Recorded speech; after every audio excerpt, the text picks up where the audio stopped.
We are heading into week 5 of the 2023 season, and by now you should have an idea.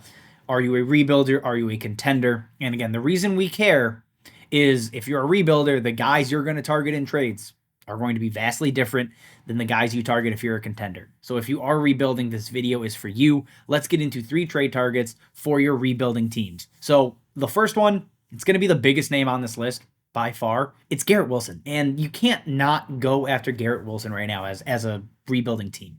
I think if you're not truly competing, you need to be sending out offers. And yeah, he's going to cost a ton. It's Garrett Wilson. But the thing is, he's not providing the value contenders need right now for him to really be a core piece of that, of like a championship roster. Because ultimately, with Zach Wilson under center, if that does not change, he is a wide receiver 3. There's just really nothing else we can do, right? The volume is there, but the passes aren't. Like technically he's getting the targets, but when Zach Wilson is throwing the ball, it's not enough to really save you and give you wide receiver 1 value like a lot of people expected, or even like top 20 value. So Garrett Wilson is just a guy that needs to be on your radar, because underneath the terrible passes from Zach Wilson, the numbers are fine. He is seeing over a 20% target rate. He is seeing a 33% target share. Garrett Wilson is still that guy. It's just he's still playing with Zach Wilson. Because whenever you take Zach Wilson out of the equation, his production tends to skyrocket, or at least it did last year, and it probably would have with Aaron Rodgers. So now, long term, I have no concerns about Garrett Wilson. But if I'm not, going for a title this year, I don't care if he's on my team and, quote unquote, hurting me, because I'm not trying to win. So Garrett Wilson is a guy you need to go out and try to pay up for and see if you can steal away an elite asset from a contender that's trying to make a move to win a title. Looking at the DLF Trade Finder, 2 trades that have taken place recently, Tyreek Hill straight up. And I think that's like the most fair deal I can think of, because Tyreek Hill is obviously a top 2 or 3 wide receiver for at least the next 2 seasons. However, beyond that, who knows? Just age gets in the way, guys slow down. But Garrett Wilson will continue on for the next decade, for all we know. So I think that is a good deal for a contender to a rebuilder, especially for a team that's looking for like elite production. That's what Tyreek Hill gives you. And the other deal is actually Christian Watson and 2 seconds. Now, I'm fine with this. I am more than okay as a rebuilder giving up Watson along with the picks, because Garrett Wilson is a sure thing. We know exactly what Garrett Wilson is and what he will be. Christian Watson is not, right? Christian Watson has all the tools and the makings of a guy that could be very good, but he's still a lot of questions. And the same with second round picks. We don't know what those actually will be. So give me the surefire superstar.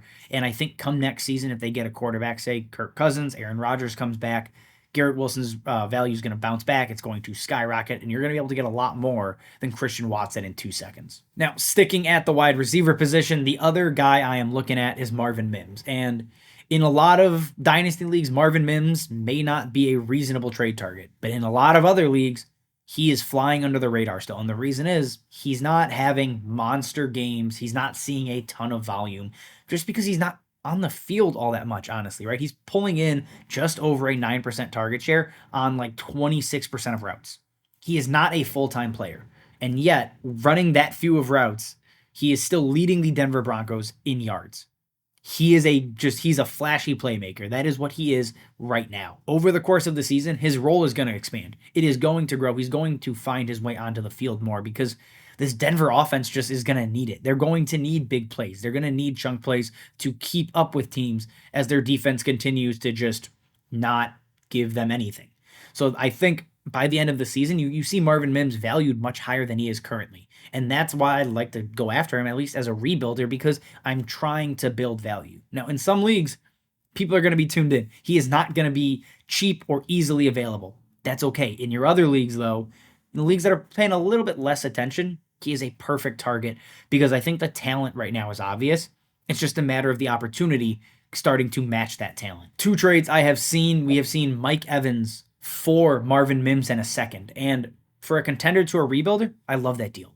Like, Mike Evans has balled out this year. He's got the hammy injury now. However, he's also getting up there in age. Like Mike Evans is getting old, and it sucks to say, but that means a pivot to an up-and-coming wide receiver plus a pick is a perfect deal. Love that for both sides. And the other one here is actually Marvin Mims and Luke Musgrave for Keenan Allen and Dawson Knox. Personally, it depends on on the roster, but I prefer Keenan Allen. Obviously, if I'm not contending, I get going after Mims. Obviously, I'm talking about him. I also love going after Luke Musgrave. We're going to talk about him in a second. But I think with Keenan Allen and what he's done this year, I would like to get something a little more surefire than Marvin Mims. And we just mentioned him. Our third player is Luke Musgrave. Now, we talked about him last week in week 4 on 5 moves to make before he got the concussion. And he's still a trade target for me, right? Nothing is changing coming out of week 4, even after he scores 1.1 points and leaves early. Through the first 3 weeks, he had a 15.6% target share. For a rookie tight end, that is exactly what I want, right? He is having a spectacular season, at least by the standards of a rookie tight end, and that means next year there's going to be a lot of hype. So I'm happy to try and buy him low right now off of a game where he leaves with injury, where he might not play for another week. People are going to forget about Luke Musgrave because he's not a flashy player. He's not Sam Laporta. He's not Dalton Kincaid. So Luke Musgrave has continued to fly under the radar. And honestly, I'm just going to take the dart throw because of how terrible tight end is across the league right now. It's a dumpster fire. So give me a guy that I think has the athleticism, has earned a role very early, is earning targets very early, and has the chance to be a consistent top 10 tight end for the next, several seasons here. He has been traded for just a straight up 2024 second.